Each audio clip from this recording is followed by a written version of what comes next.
students, Vidya Bharati School welcomes you in your online class. Dear student of class standard 6, we are going to teach history subject today. History is in part of SST. Study material of this subject has already been sent to you in Google Classroom application.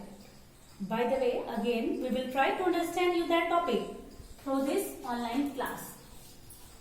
Class 6 के प्यारे बच्चों, आज SST में का first part history हम पढ़ने जा रहे हैं, जिसका फर्स्ट चैप्टर है what, where, how and when.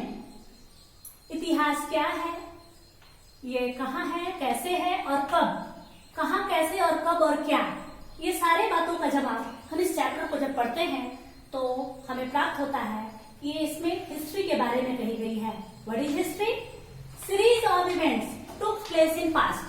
बहुत सारी वैसी घटनाएं, क्रोनिकल इवेंट्स जो पास्ट में यानी बीते हुए समय में हो चुकी हैं, उन सभी घटनाओं को क्रमबद्ध रूप से जब हम अध्ययन करते हैं तो इतिहास कहलाता है।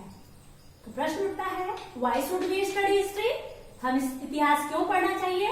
It tells us about past. आज हम जो भी हैं वो हमारे पूर्वजों की देन है, तो हमें अपने पास्ट यानी बीते हुए समय के बारे में इतिहास बताता है। Gives information about ancient culture and life style. इसके साथ ही साथ प्राचीन जमाने में किस तरह का कल्चर लोगों के बीच था और उनकी लाइफ स्टाइल लोगों की क्या थी, वो किस तरह के कपड़े पहनते थे, क्या खाते थे, कैसे बातचीत करते थे, क्या वो पढ़ते लिखते भी थे, ये सारी बातों की जानकारी इंफॉर्मेशन हमें हिस्ट्री पढ़ने से मिलती है। Help in solving problem of the present day world. और आज की दुनिया में बहुत सारी ऐसी प्रॉब्लम है जिनका हल ढूंढने के लिए भी इतिहास का पढ़ना आवश्यक होता है या उससे समझने में मदद मिलती है। तो next point is time frame of history. तो इतिहास को कितने भागों में बांटा गया है? तो time line of history is on 3 types, pre history, proto history and history. जिस समय इतिहास को 3 भागों में बांटा गया, पहले प्री हिस्ट्री यानी कि जिनका कोई भी साक्ष्य हमें अभी नहीं मिलता है, जब आदि मानव अर्ली मैन होते थे उस समय के इतिहास के बारे में कहीं किसी भी तरह का लिखित या प्रमाणिक हमें नहीं मिलता है, और कुछ साक्ष्य तो मिलते हैं लेकिन उनके बारे में वैसे इतिहास को प्री हिस्ट्री में रखा गया है। आदि मानव से जब वो फूड गैदर करता था, खाना इकट्ठा करता था, हंटिंग करता था, इसके बाद उसने खेती करना सीखा, उसके पहले तक के इतिहास को प्रोटो हिस्ट्री कहते हैं। और आज जब हम उसके बारे में लिखित रूप में हमें उसका साक्ष्य मिलता है तो उसे हिस्ट्री कहते हैं। तो टाइम रेंज को हम कैसे फ्रेम को हम करते हैं? तो सबसे पहले हम एक पॉइंट लेंगे कि उस पॉइंट से हम ये समझें कि कब से हमारा जन्म तिथि या हम किसी समय का कैसे अनुमान लगाएं। तो हम इस समय का अनुमान लगाने के लिए, चूंकि विदेशों में पहले इसके बारे में खोज की गई है, हिस्टोरियन ने इसके बारे में बताया, तो उन्होंने birth of Christ, Isa Masih के जन्म को इसका आधार माना। उसको उस ईयर को उन्होंने 0 CE यानी क्राइस्ट एरा कहा। और उनके जन्म के बाद से जो घटनाएं हुई, उनके बाद का जो इतिहास है उसको एडी के रूप में उन घटनाओं को लिखते हैं, एनो डोमिनी या CE कॉमन एरा। और ईसा मसीह के जन्म से पहले की जो ऐतिहासिक घटनाएं हैं उसे बिफोर क्राइस्ट या BC या BCE बिफोर कॉमन एरा कहते हैं। तो आज अभी हम लोग 2020 में हैं, यानी कि ईसा मसीह के जन्म को अगर हम 0 माने तो 0 से आज 2020 साल उनके जन्म को हो गए। और आज की जो घटना है 2020 में वो CE या AD के रूप में, या AD या CE क्राइस्ट कॉमन एरा या एनो डोमिनी AD के रूप में हम जानेंगे। Where did people live? तो लोग रहते कहाँ थे? पहले जमाने में भी लोग रहते थे, क्योंकि आपको मैंने बताया कि हिस्ट्री से पहले प्रोटो हिस्ट्री और उससे भी पहले प्री हिस्ट्रिक एज भी था। तो हम लोग ये जानेंगे कि लोग कैसे रहते थे। तो सबसे पहले लोगों ने नदियों के किनारे रहना शुरू किया, क्योंकि नदियों से पानी उन्हें मिलता था, जिससे वो खेती भी कर सकते थे। पानी से मछलियां भी खाने को मिलती थी। नदियों में लकड़ी के टुकड़ों के द्वारा, लकड़ी के बड़े बड़े कुंदों के द्वारा या नाव बनाकर वे नदी से परिवहन भी कर सकते थे, यानी एक स्थान से दूसरे स्थान तक आ जा सकते थे। तो people live near water valley. तो सबसे पहले लोगों को सुविधा हुई कि वे नदी घाटियों में रहे, यानी कि जहाँ पानी रहे, नदी घाटी वहां रहे। इसमें सबसे विश्व की पहली सभ्यताएं नदियों के किनारे ही विकसित हुई, जैसे इंडस वैली सिंधु घाटी सभ्यता जो सिंधु नदी के किनारे 4700 साल पहले वहां विकसित हुई और जिसका प्रूफ आज आर्किटेक्चर लोग देखते हैं, आर्कियोलॉजिस्ट और हिस्टोरियन बताते हैं। इसके बाद गंगा नदी के किनारे 2500 साल पहले भी सभ्यताएं विकसित हुई और गंगा नदी के किनारे आप जानते होंगे आज भी बड़े बड़े नगर हैं, जैसे उस समय मगध का साम्राज्य, वज्जी और बहुत सारे साम्राज्य बने। और सबसे पहले फसलों को उगाना 8000 साल पहले शुरू हुआ और सबसे पहली जो फसल थी वो व्हीट एंड बार्ली यानी गेहूं और जौ की खेती हुई थी।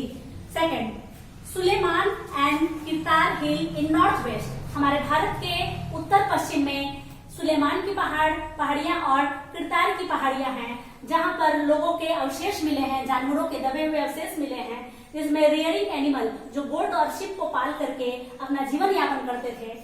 और third, Vindhya in central India. Bharat के मध्य भाग में भी विंध्य पर्वतमाला के आसपास राइस सबसे पहले यही उगाया गया था। चावल की खेती के प्रमाण यहाँ मिले हैं। फिर गारो खासी हिल्स इन नॉर्थ ईस्ट इंडिया। गारो और खासी की पहाड़ियां जो आसाम और नागालैंड के बीच में हैं, वहाँ गारी खासों की जो पहाड़ियां हैं वहां भी सबसे पहले लोग बसते थे और उनका प्रमाण मिला है। इसके आगे आते हैं, Himalaya acts as a barrier between India and Central Asia. तो आपको पता है कि भारत के उत्तर में हिमालय है, तो हिमालय कैसे हमारी सहायता किया हमारी सभ्यता को विकसित करने में? तो हिमालय ने एक बैरियर के रूप में काम किया मध्य एशिया और भारत के रूप में, तो ताकि मध्य एशिया से आने वाली सर्द हवाओं से भारत की रक्षा भी हुई और भारत में जो आज इतनी डाइवर्सिटी है, बायोडाइवर्सिटी है और कल्चरल डाइवर्सिटी है, ये सारी विकसित हुई हैं सिर्फ हिमालय के कारण, क्योंकि भारत में जो सभ्यताएं विकसित हुई हैं वो हिमालय के तलहटी क्षेत्रों में भी ज्यादा विकसित हुई हैं। साथ ही साथ हिमालय उधर उत्तर से आने वाले शत्रुओं से भी हमारी रक्षा करता रहा। And next point is, how was the name India derived? Bharat नाम कैसे पड़ा, इंडिया नाम कैसे पड़ा? तो हमारे भारत को दो नामों से जाना जाता है, इंडिया एंड भारत। इंडिया किस कैसे नाम पड़ा? तो सिंधु नदी को जो ईरानी लोग और ग्रीक के लोग थे, ग्रीस देश के लोग और ईरान के रहने वाले लोग सिंधु नदी को इंडस बोलते थे और हिंदू को इंडोस बोलते थे। इस तरह से इंडस और इंडोस से इंडिया हमारे देश का नाम पड़ा और भारत नाम इसलिए पड़ा कि ऋग्वेद में वर्णन है भरत नाम के एक राजा का और नॉर्थ इंडिया के लोग इस देश को भारतवर्ष के नाम से जानते थे। Who studies sources of history? तो इतिहास के स्रोतों के बारे में कौन अध्ययन करता है, कौन इन सभी चीजों के बारे में पता लगाते हैं? तो दो तरह के लोग हैं जो इसके बारे में पता लगाते हैं। First are archaeologist. Archaeologist studies remain of buildings and sculpture and artefact etc। जो आर्कियोलॉजिस्ट होते हैं वे पुराने जो जमीन के दबे हुए बिल्डिंग्स होते हैं, पुराने बिल्डिंग जहां बहुत सारे जगहों पर ऐसी खुदाई हुई, जैसे 1922 में खुदाई हुई मोहनजोदड़ो और हड़प्पा के नगर मिले उस समय, तो वो जो पुराने रिमेन्स उनके बचे हुए होते हैं या स्कल्पचर यानी कोई शिल्प कला या आकृति या पुराने खंडहरों के बारे को खोज करके जमीन के अंदर से जो पढ़ते हैं और आर्टिफैक्ट और जो पुरातत्व अवशेष मिलते हैं उन सबों के बारे में जो पढ़ाई करते हैं या अध्ययन करते हैं, एक सीरीज के रूप में क्रमबद्ध रूप से उनको आर्कियोलॉजिस्ट कहते हैं, पुरातात्विकविद कहते हैं। तो दूसरे होते हैं हिस्टोरियन। हिस्टोरियन मतलब इतिहासकार। Studied information found in script, inscription, coins etc। जो बहुत सारे लिखित मैन्युस्क्रिप्ट होते हैं और मैन्युस्क्रिप्ट मतलब हाथ से लिखे हुए, तो क्योंकि पहले तो मशीनें नहीं थी, मशीनों की तो खोज अब हुई है आधुनिक युग में, इसलिए पहले हाथ से लोग लिखते थे उन्हें उन स्क्रिप्ट को। और इंस्क्रिप्ट यानी मिट्टी के टैबलेट बनाकर उन्हें आग में पका दिया जाता था उस पर लिख करके, ताकि वो सुरक्षित रहे। इसके अलावा मेटल्स पे या पत्थरों पर खुदाई करके लिखे जाते थे, उन्हें इंस्क्रिप्शन कहते थे। और क्वाइंस, उस जमाने में चलने वाले चांदी सोने के सिक्के या मुहरें जो होती थी, उन सभी के बारे में अध्ययन करते हैं इतिहासकार। इस प्रकार आर्कियोलॉजिस्ट और हिस्टोरियन ये दोनों मिल करके इतिहास के स्रोतों के बारे में हमें अध्ययन करके बताते हैं। तो how do we know about the past? तो हम पास्ट के बारे में कैसे जान सकते हैं? तो इनके दो सोर्स हैं, एक है लिटरेरी सोर्स, दूसरा आर्कियोलॉजिकल सोर्स। लिटरेरी सोर्स में दो प्रकार की चीजें आती हैं, एक रिलीजियस लिटरेचर, दूसरा सेकुलर लिटरेचर।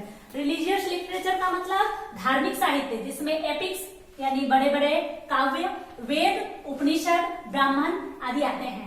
और दूसरा सेकुलर लिटरेचर यानी धर्म निरपेक्ष साहित्य, इसमें विज्ञान से संबंधित किताबें, आर्ट्स कलाओं से संबंधित विज्ञान किताबें, फिलॉसफी यानी और एस्ट्रोनॉमी अंतरिक्ष या खगोल शास्त्र से संबंधित विज्ञान आते हैं। और तीसरा जिसके बारे में मैंने आपको बताया है पहले, मैन्युस्क्रिप्ट। मैन्युस्क्रिप्ट में हाथ से लिखी हुई पांडुलिपियों का अध्ययन होता है और ये मैन्युस्क्रिप्ट जो होते थे वे ताड़ के पत्तों या बर्च यानी बर्च के पेड़ के छाल के ऊपर लिखे जाते थे, जिनके पेड़ हिमालय में पाए जाते हैं।